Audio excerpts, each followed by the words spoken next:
안녕하세요. 저는 현재 서울대학교 음악대학에 재학 중인 안경미 자매라고 하고요. 제가 지금 웃고 있는데 사실 굉장히 떨려가지고 지금 눈물이 나올 지경이에요. 네.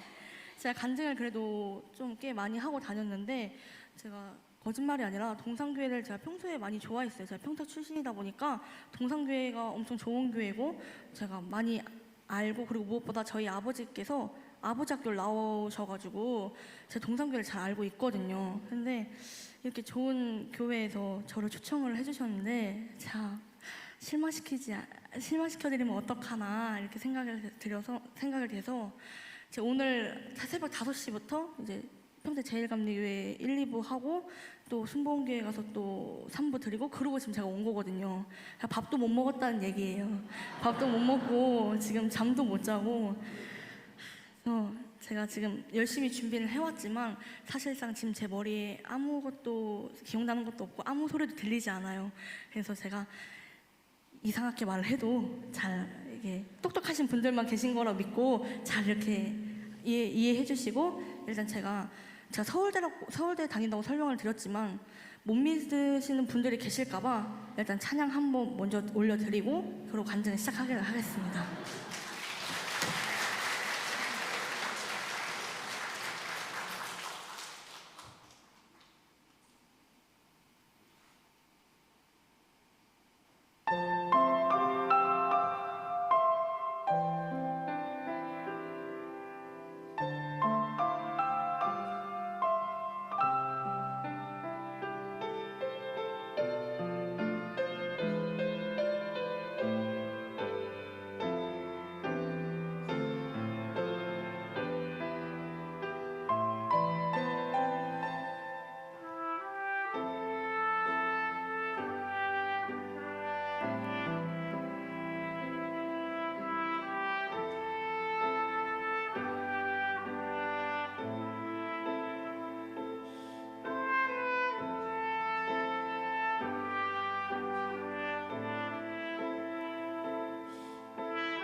선생님이랑 한 번 더 도전을 하려고 얘기가 나왔는데 아니에요. 너무 힘들어서 여기까지만 하고 저는 경기도 평택에서 제가 태어났어요.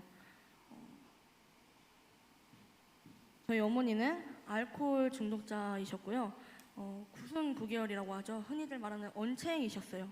언챙이 뜻 다 아시죠? 이게 입이 찢어진 상태로 태어난 제가 근데 언챙이인데 제가 그냥 입만 찢어진 언챙이가 아니라 이 입이랑 이 안에 천장, 입 천장도 뚫려 있는 그런 좀 심한 언챙이로 제가 태어났어요. 어머니 유전을 받아서. 그렇게 태어나고 저희 아버지는 공장에서 여기 공장에서 일하시는 그냥 평범한 그런 아버지셨어요. 근데 이러한 가정에서 살다 보니까 저희 어머니가 알코올 중독자라고 제가 말씀드렸잖아요. 그래서 그냥 술을 드시고 집에 오셔서 주무시면 되는데 그게 안 되시나 봐요. 술을 드시고 만취한 상태에서 항상 밖에 나가서 이웃 주민들과 싸우고 이제 횡패 부리시고 이렇게 맨날 하셔가지고 이제 경찰차가 이제 들락날락거리고 이제 저희 아버지랑 어머니랑 싸우시고 그게 항상 제 어렸을 때 저희 가정을 생각했을 때 그 생각밖에 안 나요. 저희는 항상 화목한 가정보다는 이제 좀 맨날 싸우시고 이제 동네 주민들한테 피해 입으시고 경찰차 왔다 갔다 거리고 그런 환경에 제가 자라다 보니까 아버지께서 이제 결국엔 어머니와 이혼을 하시고 저랑 아버지와 단둘이 이제 살게 되었어요. 그렇게 살게 되다가 초등학교 5학년인가 4학년 때인가 그때 아버지께서 저한테 경미야 너 악기 배워보지 않을래? 이렇게 얘기를 하시는 거예요. 그래서 뭐 악기 배우면 그때는 이제 공부도 안 되고 이러니까 신기한 악기니까 이제 좀 배운다 해가지고 제가 트럼펫을 배운 게 아니라 기타, 드럼, 뭐 이런 피아노 뭐 이런 악기 좀 실용악기를 배우고 색소폰도 배우고 트럼펫도 배우고 이렇게 여러 개를 배워서 싸게 학원에서 그냥 배웠어요. 돈이 없으니까 그냥 싸게 이렇게 해가지고 이게 배웠는데 이제 제가 그러다가 이제 중학교를 진학을 해야 되는데 제가 성동초등학교를 나오고 이제 은혜중학교를 갔어요. 근데 그때는 은혜중학교에서 음악 중점반이라 그래가지고 음악을 중점으로 하는 반이 딱 생겼을 그때 해였어요. 그래서 제가 공부로는 뭐 이제 안 될 것 같은 걸 저도 잘 아니까 이제 음악으로 가려고 이제 은혜중학교를 이제 진학을 했어요. 근데 거기서는 이제 막 드럼, 기타 이런 게 오케스트라에 안 들어간다 이래가지고 제가 배운 악기 중에서는 트럼펫밖에 제가 할 수가 없는 거예요. 그 은혜중학교에서 오케스트라를 하려면. 그래서 그냥 자연스럽게 이 트럼펫을 전공으로 이제 시작을 했어요.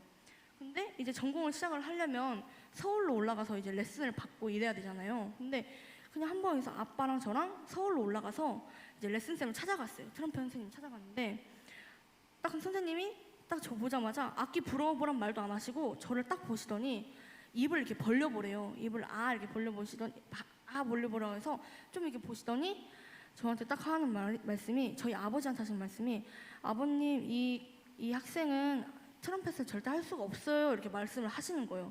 그래서 아빠가 왜 그러시냐고 하니까 제가 방금 부은 거 보셨듯이 이 트럼펫은 입 밖으로 부는 악기이기 때문에 입술 구조와 이빨 모양이 되게 올바르게 나와야 딱 잘 불릴 수 있는 악기인데 저는 이빨도 솔직히 잘 안 났어요. 다 삐뚤빼뚤하고 근데 거기다가 언챙이다 보니까 절대 트럼펫을 할 수 없다고 하시는 거예요. 만약에 혹여나 그냥 시작을 해도 언젠가는 이 학생을 망해요 이렇게 얘기를 하시는 거예요.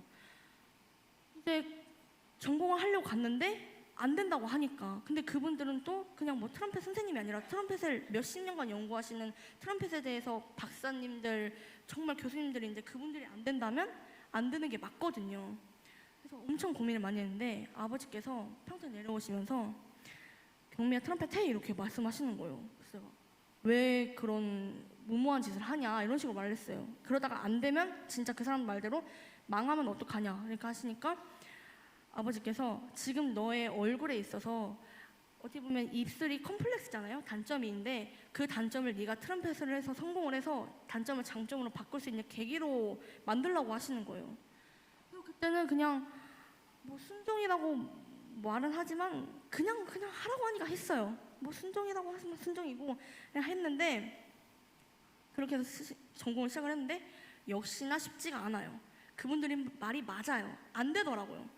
저는 이제 아까 말씀드렸듯이 심한 언챙이잖아요. 언챙이가 입 밖고 여기만 찢어진 언챙이가 아니라 이 안쪽도 찢어진 언챙이기 때문에 이 트럼펫이 얼마나 호흡이 많이 들어가는 악기예요. 근데 저는 뚫려 있다 보니까 호흡이 어디로 새겠어요? 코로 새더라고요. 악기를 후 불면은 그냥 입 밖으로 후 이렇게 되는 게 아니라 코로 새요, 바람이. 그래서 그렇게 하면 안 되기 때문에 제가 빨래집게를 꽂으면서 이렇게 연습을 했어요. 바람이 새지 말라고 다이소 이런 데 가가지고 빨래집게 이렇게 꽂아서 이렇게 연습을 했었어요. 그렇게 하면서 연습하고, 남들은 조금만 해도 안 되는 그런 테크닉, 그런 부분들은 저는 며칠을 해도 안 되고, 그렇게 하면서 이제 전공을 시작을 했었어요. 이제 그러다 고등학교를 진학을 해야 되는데, 이제 아버지 욕심에서는 이제 좀 서울로 저를 올려보내고 싶으셨던 거예요. 근데 이제 예고 가기에는 조금 집안 형편이 너무 어려우니까 그냥 좀 일반 고등학교인데 관악부인 좀 유명한 대원여자고등학교를 저를 이제 진학을 시키려고 했어요. 근데 거기가 이제 서울에서 인문계다 보니까 제가 어떻게 올라갈 수가 없는 거예요. 저는 지역이 평택 지역으로 돼 있으니까 저는 여기 학교만 갈 수 있는 거예요. 저는. 그래서 그쪽 선생님이랑 상의를 하다가 그쪽 선생님께서 경미를 평택에 있는 아무 고등학교로 일단 입학을 시켜놓고 전학을 이쪽으로 보내나 이런 식으로 하신 거예요. 그래서 제가 중3 때 중3 담당 선생님께서 경미 고등학교 어디 쓸래? 이렇게 얘기하셔서 그냥 제 수준의 제 그 내신 성적으로 되는 아무 고등학교나 가게 해주세요 이렇게 얘기를 했어요. 그러니까 중3 담임 선생님 봤을 때는 얘가 진짜 꿈이 없는 애구나 이렇게 생각을 하셨을 거예요. 그래서 제가 이제 은혜고등학교를 입학을 하고 이제 전학을 해가지고 이제 대원여자고등학교로 서울로 올라왔어요. 힘들게. 그것도 좀 우여곡절이 있었는데 그렇게 올라와서 이제 전공을 계속 시작을 했는데, 제가 서울로 올라왔기 때문에 어떻게 해요? 자취를 시작을 해야 되잖아요. 근데 혹시 서울 땅값 아세요? 여기 뭐 요즘도 엄청 평택도 많이 오르긴 올랐는데 서울 땅값 혹시 어느 정도인지 예상하시나요? 저는 뉴스에서 서울 땅값이 그렇게 비싸다 하는데 전 이 정도인지 몰랐어요. 너무 비싸고, 요만한 집은 방은 요만한데 뭐 일단 보증금도 있어야 되고 월세는 뭐 50 기본이니까 저희 집이 그럴 돈이 어디 있어요. 저희 집은 진짜 가난해서 그런 돈이 없었어요. 그래서 제 첫 자취방이 보증금 없이 월 15만 원이었어요. 어느 정도인지 예상이 가시나요? 그 정도면은 서울이에요. 서울 기준이에요. 평택이 아니라 서울 기준. 그 정도면은 일단 반지 하는 기본이고 화장실이 밖에 있었어요. 근데 그 화장실 밖에 있는 것도 이렇게 편안하게 앉아서 이렇게 볼일 보는 그런 거 아닌 거 아시죠? 쭈그려 앉아서 이렇게 일어나기 힘든 그런 화장실이었어요. 그래서 겨울에는 얼죠. 수도가 얼어가지고 못 씻었어요, 제가. 그래서 뭐 집 안에 있는 싱크대에서 머리 감거나 몸은 뭐 목욕탕을 가거나 이렇게 하면서 제가 고등학교를 지내다가 이제 고3이 찾아온 거예요.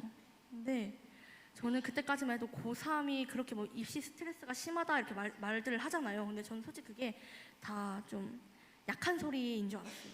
근데 제가 딱 고3이 되니까 사람이 정말로 미치는 줄 알았어요. 저는 제가.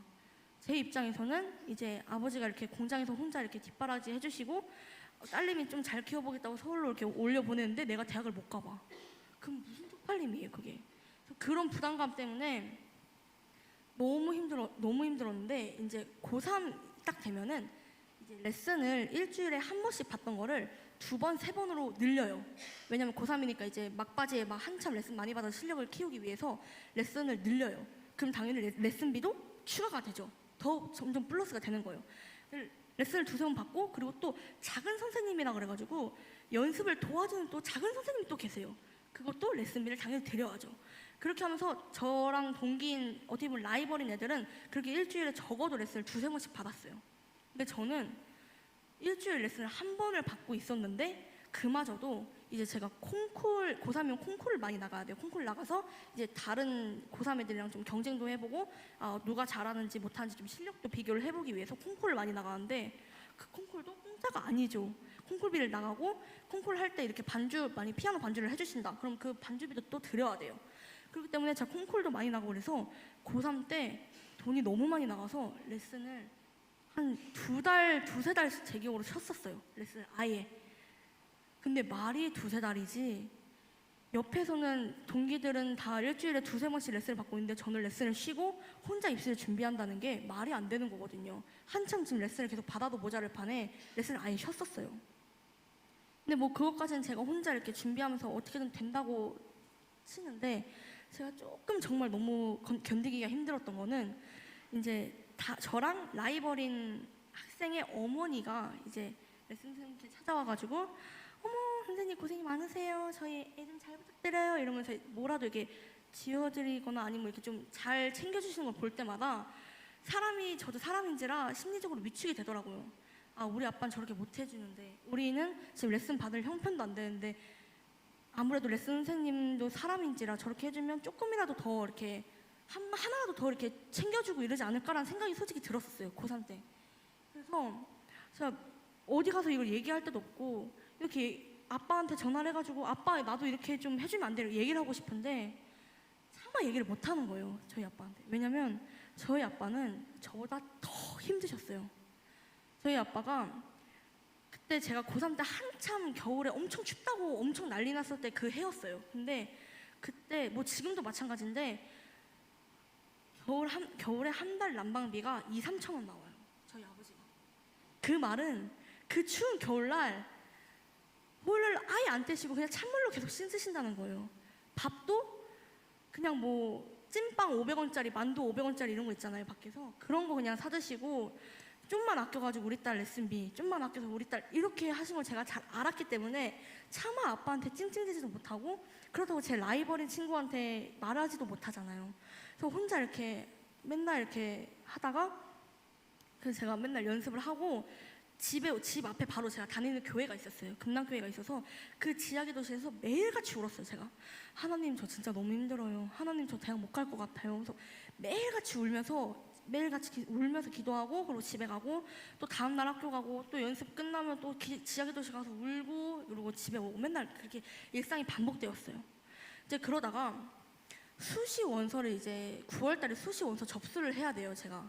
그래서 그때는 이제 레슨을 가서 이제 어디 봐야 되는지 저도 알아야 되니까 이제 레슨 선생님을 찾아갔는데 저한테 어디 대학을 볼 거니 이렇게 말씀을 하시더라고요. 근데 제가 혼자 준비한 학교는 서울대, 한예종, 한양대, 연세대 이렇게 네 군데를 준비를 했었어요, 혼자. 근데 아무래도 제가 혼자 준비를 하다 보니까 내 학교가 다 완벽한 학교가 하나도 없는 거예요, 제가 준비된 학교 중에. 그래서 9월 말에 시험을 보니까 선생님께서 하신 말씀이 지금 준비된 학교가 아무것도 없다 이거예요. 차라리 4개를 다 보지 말고 2개만 선택을 해서 2개만 딱 보고 하자 이런 식으로 말씀하셔서 제가 내 학교 중에서 서울대 한예종만 또 썼어요. 제일 높은데 학비가 싼 곳. 서울대는 국립이어서 싸고 예종도 싸요. 그래서 딱 2학교만 시험을 보기로 했는데 수시에서 6개 대학을 쓸 수 있어요, 저희가. 그러면 다른 애들은 어떻게 하냐면 좀 높은 대학은 몇 개를 쓰고 좀 자기가 갈 수 있는 대학을 밑에 몇 개를 또 넣어요. 그래야 정시를 안 넘어가니까. 근데 저는 밑에 학교도 없고 딱 2개만 썼는데 그 학교가 어디예요? 서울대 한예종이니까 거의 진짜 도박이나 마찬가지였어요, 이거는. 그래서 제가 이제 그때는 이제 계속 레슨을 받으면서 이제 9월달 이제 수시를 준비를 하고 있었어요. 그 수시를 준비하면서 제가 교회 부흥회, 그때가 한참 또 교회 부흥회였는데 다 참석했어요. 교회 부흥회 다 참석하고 새벽 예배는 제가 원래 나갔어요. 새벽 예배는 원래 나가서 이제 새벽에 성가대 하면서 악기 불고 이렇게 하면서 제가 수시를 계속 준비를 했었었는데 저는 진짜 그때 누구보다 정말 기도 열심히 했다고 자부심을 느끼거든요, 그때는. 근데 서울대 한예종 시험 날짜가 나왔는데 2학교가 겹쳐버린 거예요, 날짜가.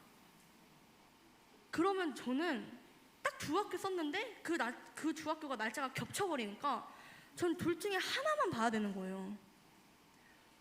저는 진짜 그때 나는 기도 정말 열심히 했는데 하나님 저한테 왜 그러세요? 하나님 저한테 왜 그러세요? 이렇게 생각을 했었어요. 근데 방법이 하나 있더라고요. 제가 서울대를 먼저 가서 순서를 앞번호로 뽑고 그리고 바로 예종을 날아가면 됐었어요. 왜냐면 제가 한예종이 뒷번호였거든요. 완전 뒷순서여가지고 제가 서울대를 앞번호를 뽑고 예종 날아가면은 충분히 시험 볼 수 있었어요. 그래서 저는 그때 하나님이 일부러 나 놀래켜주고 일부러 서울대 가면 나 100% 앞번호 뽑게 해주겠구나 생각을 했었어요. 그래서 준비를 하고 이제 서울대 딱 갔어요. 서울대 가고 딱 가서 아빠 차에서 내리면서 아빠한테 아빠 나 꼭 앞번호 뽑고 올 테니까 아빠는 딱 차 대기시켜 놓고 있으라고 예종으로 바로 날아갈 수 있게 이렇게 얘기를 했어요. 근데 제가 딱 가서 안경미 학생 번호 뽑으세요 이렇게 얘기를 하더라고요. 그래서 딱 가서 번호를 뽑았는데 제가 몇 번 뽑았을까요? 제가 딱 1번부터 10번까지만 뽑으면 돼요. 그 사이만 뽑으면 돼요. 근데 제가 딱 번호를 뽑았는데 46번을 뽑은 거예요. 저는 100% 하나님이 저를 앞번을 뽑게 해주실 거라고 믿었었어요. 근데 46번을 뽑은 거예요. 이 종이를 보고 이렇게 돌려봤는데 이건 더 말이 안 되고 이게 낫더라고요. 46번이 나와요. 그래서 어떻게 일단 제가 번호를 잘못 뽑았지만 어떻게 일단 예종에 대한 미련을 버리고 이제 서울대를 집중해서 이제 봤어요. 근데 보는데 제가 좀 입시 준비를 하면서 걸렸던 게 뭐냐면 그냥 저희 나라가 좀 신기한 게 뭐냐면 실력이 비슷비슷하면은 예쁜 애를 뽑는다는 말이 있어요. 음악하는 사람들 말에선 이제 좀 입시생 근데 이게 소문이지만 어느 정도 맞긴 맞아요. 실력이 비슷비슷하면은 심사위원들은 좀 더 예쁜 애 뽑는다는 말이 있었어요. 그래서 제가 한창 입시 준비할 때도 레슨쌤께서 경미 뭐 이런 말이 있는데 살 좀 빼면 어떨까 그랬는데 살 빼면 또 소리 안 좋아진다고 그러고 살 안 빼면 또 예쁜 애 뽑는다고 그러고 그리고 안 뺐죠 살을 소리 좋은 게 나으니까. 그래서 제가 조금 걱정을 했는데 유독 서울대만 입시를 볼 때 이렇게 막을 쳐요.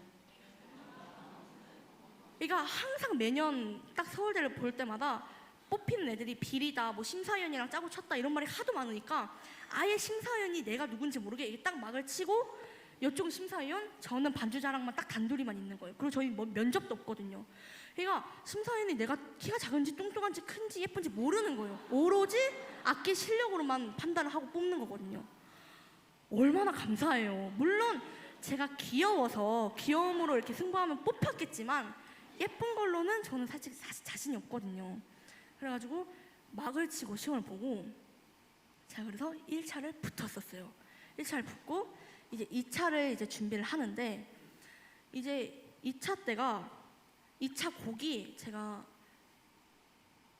언챙이어서 좀 힘든 그 테크닉이 있긴 해요. 제가 아무래도 언챙이다 보니까 트럼펫을 열심히 하지만 좀 안 되는 몇 가지가 있는데 그게 서울대 그 지정곡 2차 곡에 뒤에 한 페이지로 나오는 거예요. 그게 제가 안 되는 게. 그래서 이제 계속 레슨을 받다가 레슨쌤도 경미야 너 앞에는 잘하는데 이 뒤에 이 부분 때문에 너가 안 될 것 같다. 너 떨어질 것 같다고 말씀을 하시는 거예요. 근데 제가 봐도 그 부분 때문에 제가 떨어질 것 같은 거예요. 그 한 페이지가 나오니까. 근데 저는 어떡해요. 1차 붙었는데 2차 떨어지면 지금 저는 어디 갈 데가 없어요. 이제 예종도 못 받고 서울대를 만약에 떨어지면 정시도 못 봐요. 그래서 진짜 꼭 붙어야겠다 생각해서 그것만 주구장창 불었어요. 계속 연습실에 그거 불고 또 계속 예배도 참석하고 이렇게 했는데 제가 너무나도 감사한 건 뭐냐면 제가 새벽 예배를 나간다 했잖아요.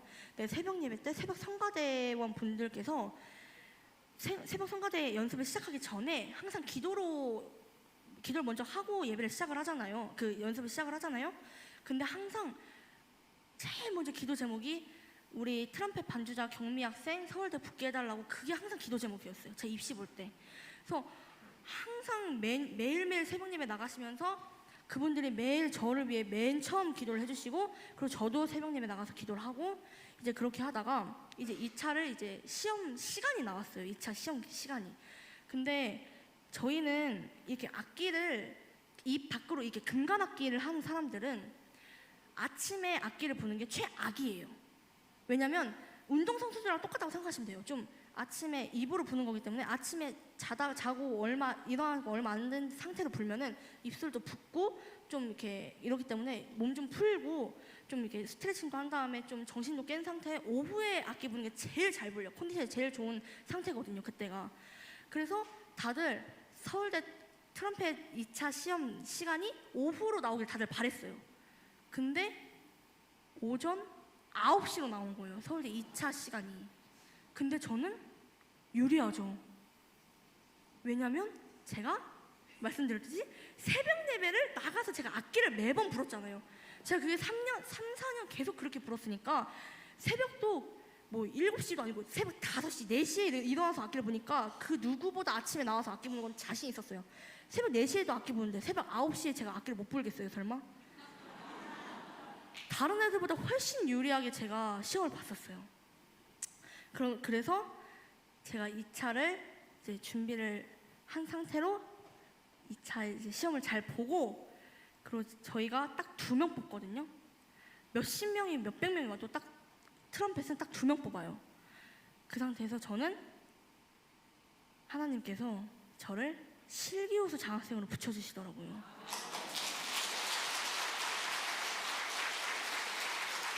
솔직히 말도 안 되는 일이에요. 다른 사람이 봤을 때 제가 누구보다 레슨을 많이 받은 거 전혀 아니에요. 그리고 신체적인 요건, 뭐 입술 다들 망한다 했었어요. 그리고 무엇보다 곡도 저랑 안 맞았었고 형편도 레슨도 안 받은 상태에서 어떻게 보면 혼자 준비를 해서 나간 건데, 제가 그래서 저보다 잘 사는 사람들, 저보다 인맥이 좋은 그런 가정들을 제가 엄청 많이 무서워했던 것 같아요, 고3 때. 근데 그럴 때일수록 저는 누구한테 말할 사람이 없으니까 매일같이 기도 가서 그냥 울었었어요. 매일같이 하나님 저 도와주세요. 하나님 저 제발 서울대 붙게 해주세요. 근데 제가 그때 입시를 보면서 아빠한테 좀 놀랬던 게 하나가 뭐냐면, 저는 저희 아빠가 믿음이 없는 줄 알았었어요. 맨날 화내시고 뭐 이러셔가지고 저는 저희 아빠가 믿음이 없는 줄 알았어요. 근데 제가 항상 아빠한테 아빠 근데 나 대학 못 붙으면 어떡하지? 이렇게 말할 때마다 아빠는 우리 딸 서울대 가! 이렇게 얘기를 하시는 거예요. 내가 안 된다는데 왜 자꾸 아빠가 서울대를 갈 수 있대? 이렇게 얘기하니까 아빠가 하신 말씀이, 애초에 너가 말하는 것부터가 틀렸대요, 저보고. 하나님이 예비해 놓으신 길을 그냥 믿고 순종하고 나가고 믿음으로 네가 서울대 간다 이렇게 하고 네가 열심히만 하면 하나님이 다 알아서 해주실 텐데 왜 네가 걱정을 하고 네 입으로부터 네가 안 된다 하지 않냐 이렇게 말씀하시는 거예요. 그거를 듣고 나서 저는 앞으로 그거를 보고 이제 아빠에 대한 생각도 바뀌었어요. 우리 아빠는 믿음이 없는 줄 알았는데 정말 아빠도 나름대로 많이 고생을 하셨고 저도 많이 고생을 했지만 아빠 말이 맞는 것 같아요. 제가 그렇게 저보다 환경도 좋은 사람을 무서워하고 그런 사람들보다는 저는 그 기도의 힘이 더 크다고 생각을 해요. 그래서 하나님께서 저는 정말 어떻게 보면 불가능한 사람이었어요. 저는 애초에 지금 제가 여기에 서서 악기를 부는 것 자체가 지금 불가능한 일이에요. 근데 이렇게 불가능한 사람을 그렇게 대단한 사람들 사이에서 실기호수 장학생으로 서울대를 붙여주신 것부터가 저는 진짜 하나님의 은혜라고 생각을 합니다. 그래서 제가 이쯤에서 찬양을 한 번 더 하고 이어서 제가 찬양하겠습니다.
그래서 제가 고3 때부터 지금까지 쭉 좋아하고 힘이 되고 의지하는 성경 구절이 딱 하나 있어요.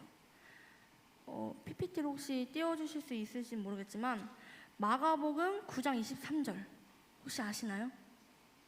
잘 읽어드릴게요. 예수께서 이르시되 할 수 있거든이 무슨 말이냐? 믿는 자에게는 능치 못한 일이 없느니라. 자, 이 말씀을 고3 때부터 매일 진짜 제 배경화면에 아예 해놨었어요. 이걸 보고 진짜 할 수 있거든이 무슨 말이냐? 믿는 자에게는 능치 못한 일이 없느니라. 그렇게 되었고. 근데 제가 장학생이라고 했잖아요. 이제 서울대학교 장학생이라 했는데 저는 장학생이라 그래가지고 전액 장학금인 줄 알았어요. 근데 10%밖에 안 주더라고요. 10%밖에. 근데 서울대가 국립이어서 싸긴 한데 서울대에서도 음대는 비싸요. 400만 원이거든요, 등록금이. 근데 저희 집에 400만 원이 어디 있어요. 전 당연히 장학생이라 해가지고 등록금을 안 내는 줄 알았어요. 근데 딱 그 인터넷에 들어갔는데 10%만 장학생이더라고요. 그래서 제가 아빠한테 전화를 해가지고 아빠 나 등록금 내야 될 것 같다 이렇게 얘기하면 아빠가 너 장학생 아니냐. 그래서 10%밖에 안 나오는데 그러니까 좀 더 잘하지 그랬어 이러더라고요 아버지가. 그래서 나름 열심히 했는데 그래서 이제 그때부터 또 고민이 시작된 거예요. 서울대 붙어서 너무 감사한데 등록금이라는 정말 생각지도 못한 또 벽 앞에 서 있으니까 어떻게 해야 될지 모르겠더라고요. 그때는 제가 아빠는 또 걱정하지 마 아빠가 마련해줄게 이렇게 얘기는 하셨는데 저희 집 상황을 누구보다 제가 더 잘 알잖아요. 저희 집은 어디서 돈을 빌릴 데도 없어요. 왜냐면 그때 저희 아빠가 뭐 지금도 그렇지만 신용불량자인 상태여가지고 돈을 어떻게 빌릴 수가 없었어요 저희는. 근데 400만 원을 갑자기 어디서 구해요. 그래서 제가 계속 새벽예배 나가면서 매일 그것 때문에 또 마음이 무거워서 매일 울면서 기도했어요. 그러면서 이제 좀 알바 같은 거라도 해서 조금이라도 등록금 보태려고 제가 편의점 알바, 새벽 알바 이런 걸 알아보고 있었어요. 그러면서 이제 제가 그날 새벽 예배 끝나고 제가 이제 아빠한테 전화해가지고 아빠 나 편의점 새벽 알바 하겠다. 그렇게 해서라도 조금 등록금 내가 보태겠다 이렇게 하니까 아빠는 그마저가 좀 속상한 거예요. 경미가 이제 열심히 해서 정말 놀지도 못하고 서울대 합격을 했는데 이게 좀 등록금 때문에 이렇게 알바를 한다는 게 너무 속상하신 거예요. 그래서 아빠가 화내면서 그 시간에 그냥 네 공부나 해라. 아빠가 돈 알아서 할 테니까 걱정하지 마라 이렇게 얘기하는데 뭘 자꾸 걱정하지 말래요. 걱정이 되는데. 그래서 제가 그 교회 화장실에서 울고 있었어요 그때. 막 아빠랑 전화로 좀 다투고 너무 이 현실이 너무 속상해가지고 울고 있었는데 갑자기 어떤 그 새벽 성가대 여자 권사님께서 이제 볼일 보시러 화장실 들어오셨는데 제가 우니까 경미야 왜 그래? 하면서 당황하시면서 저를 이렇게 붙잡고 물어보시는 거. 근데 그때 제가 이제 어린 마음에 저는 솔직히 서울대 붙었는데 돈이 없어서 못 갈 것 같아 이렇게 어떻게 얘기를 해요. 쪽팔리고 그러니까 아니에요 별일 아니에요.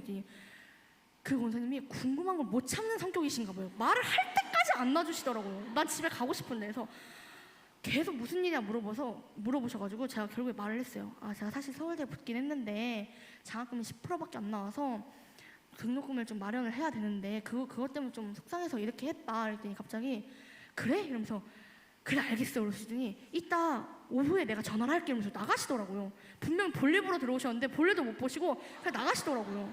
나가셔가지고 이제 오후쯤에 전화가 오시더니 경미야 너 등록금 담임 목사님께서 내주신대 라고 하시는 거예요.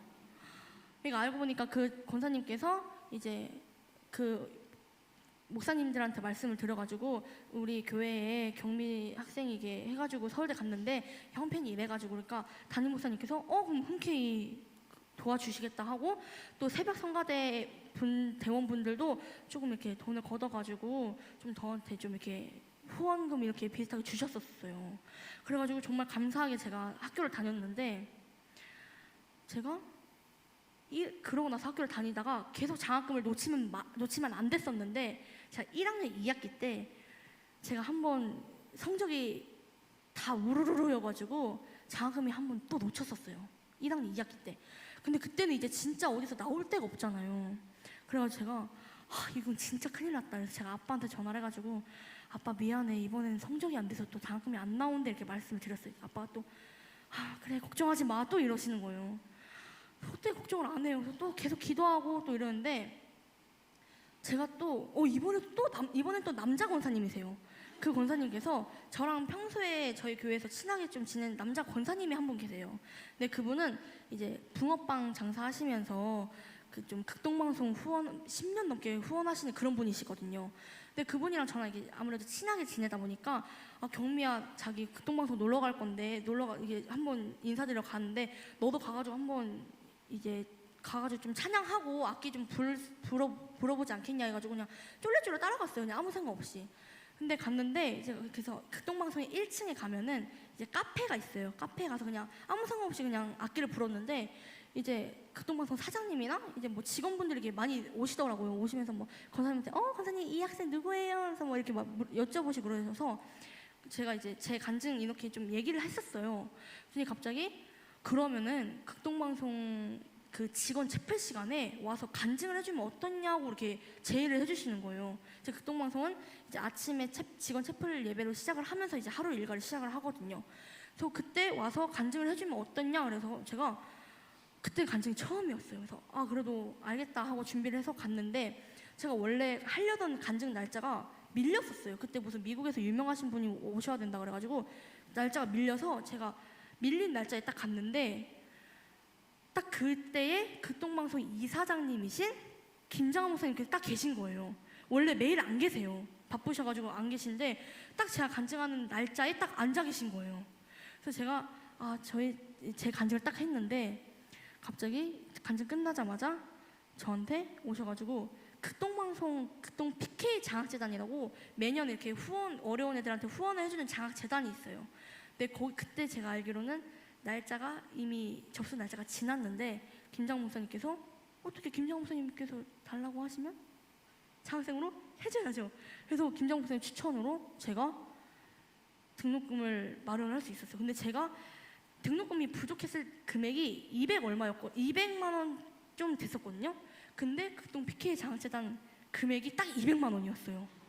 그래서 제가 모아둔 돈이랑 극동 PK 장학재단에 딱 남지도 않아요. 돈이 남지도 않고 딱 맞췄어요. 그때 딱 맞춰서 제가 등록금을 냈거든요. 하나님께서는 덜도 말고 더도 말고 딱 맞게 이렇게 해주시는 것 같아요. 항상 제가 또 많이 받으면 또 기도 안 할까봐 딱 맞춰서 딱 등록금을 딱 등록금 날짜 낼 수 있는 날짜에 딱 맞춰서 딱 여기 어떻게 생각지도 못하는 곳에서 제게 이렇게 주셨었어요. 장학금을. 그래서 제가 2번이나 장학금을 이렇게 받아서 제가 지금까지 이렇게 등록금을 내면서 학교를 다니고 지금은 제가 장학금을 그냥 딴 데서 받고 있지만 정말 생각지도 못한 곳에서 장학금을 받게 되니까 정말 감사하더라고요. 근데 그것도 좀 이렇게 좀 남으면 좋은데 남지도 않아요. 딱 맞춰서 딱 그 금액으로. 그래서 찬양 한 곡 더 할 건데 이 찬양을 좀 모르시는 분들이 조금 있을 수도 있어요. 근데 이 찬양 가사가 너무 좋고 지금 이 찬양 가사는 그냥 제 삶이랑 똑같다고 생각을 해서 제가 항상 하는 찬양이기 때문에 한번 생소하시더라도 한번 들어주셨으면 좋겠습니다.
그렇게 극동방송에서 간증을 한 뒤로 이제 그 금장 목사님 추천으로 제가 수원기독중학교에서도 간증을 하고 이제 그 뒤부터 계속 이렇게 제가 간증을 하러 다녔었어요.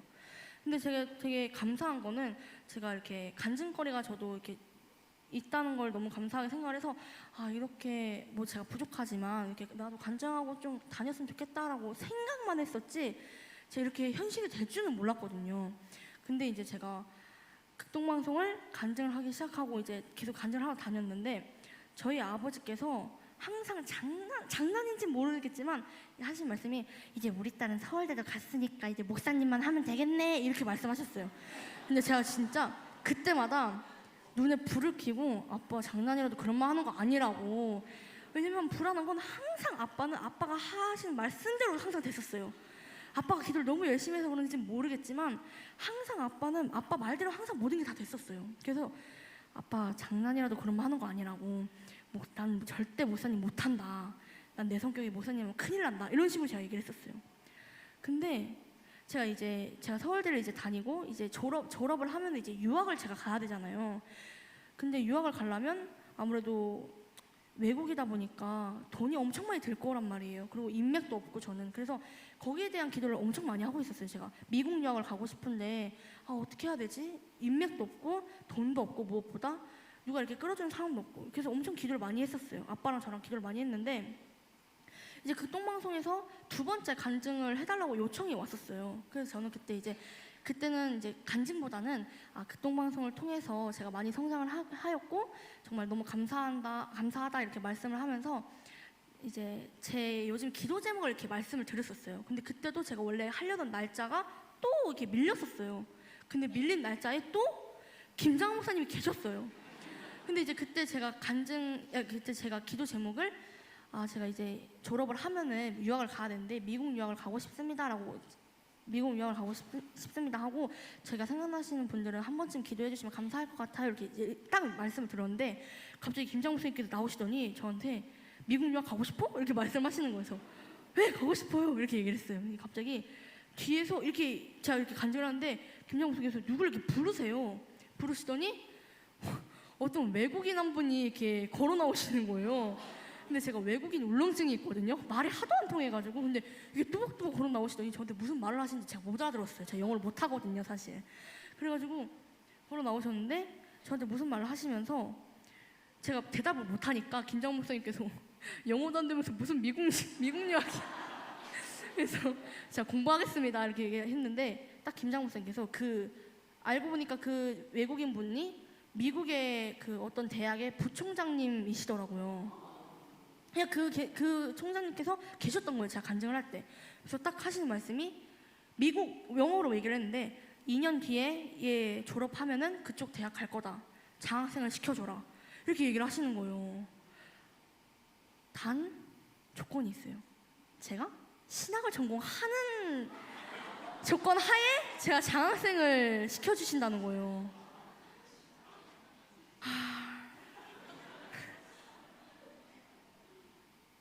아멘인가요? 그 말을 듣는데 소름이 끼쳤어요. 저희 아버지께서 항상 하시던 말씀이었고 그냥 어떻게 보면 제 잘못이에요. 제가 하나님한테 기도를 미국에 유학을 가는 대신 음대를 가게 해주세요 이렇게 기도를 했어야 되는데 저는 기도를 미국 유학 가게 해주세요 이렇게 기도를 했단 말이에요. 들어주셨어요. 대신 신학을 전공하는 조건으로.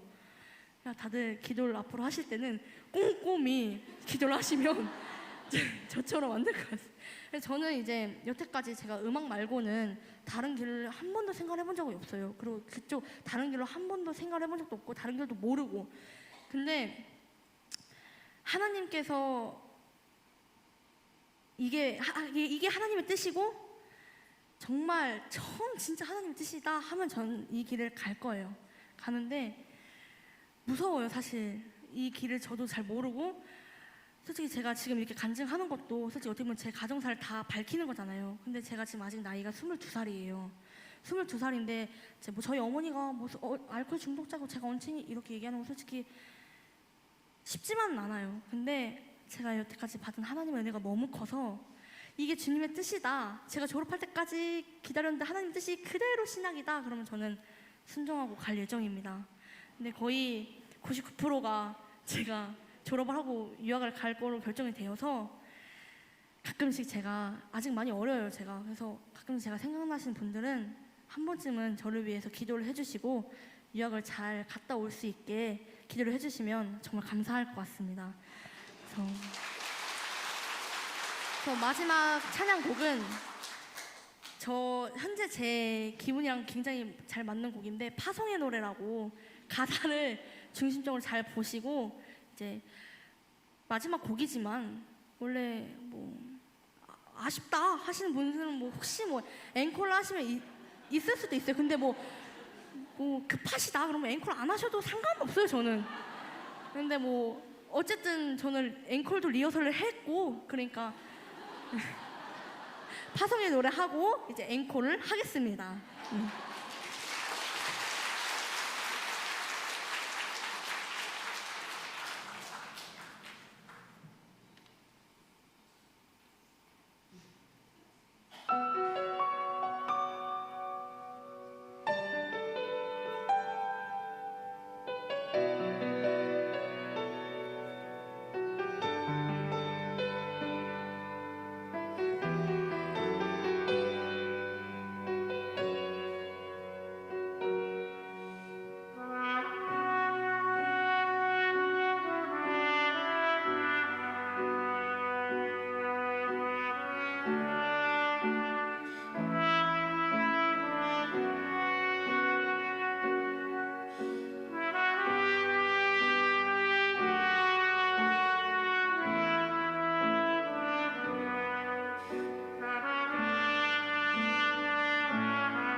앵콜 안 하는 줄 알고 놀랬잖아요.